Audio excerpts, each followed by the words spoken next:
चुटे यांनी हरभऱ्यासारख्या पिकावर सुद्धा नवक्रांतीच्या माध्यमातून काही औषधं स्प्रे केले, फवारण्या केल्या, पाण्यामधून काय सोडलेलं आहे आणि आज जे आपण पीक बघतोय हे पिकामधला जो बदल पाहतोय आपण ते अतिशय जबरदस्त अशा प्रकारचा रिझल्ट आपल्याला या ठिकाणी मिळतो आहे. तर त्यांनाच विचारूया कोणकोणती उत्पादन तुम्ही या ठिकाणी याला स्प्रे केलेली आहेत. ह्याला आपण टॉप 10चा स्प्रे केला आहे. टॉप 10चा हा, आणि त्याचा फरक बघण्यासाठी मागच्या साईडला एक 7 वाफा आपण जीए पलीकडल्या बाजूला जे आणि दुसरं एक टॉनिक असं मिळून एका बॅरलला 700 रुपये अशा प्रमाणात खर्च केलता. आणि ह्याला आपल्या टॉप 10चा फक्त इकरी 250 ते 300 रुपये खर्च आला. बरोबर, एका बॅरलचा टॉप 10चा 2 मिलीन टॉप 10 मारला आपण.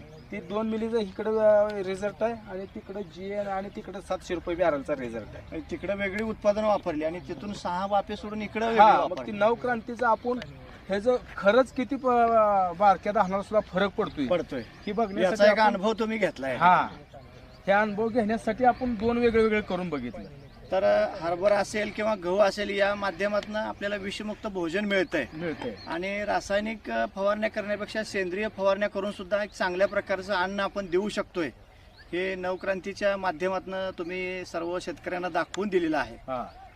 खरंच हे एक विशेष गोष्ट या ठिकाणी आपल्याला बघायला मिळते.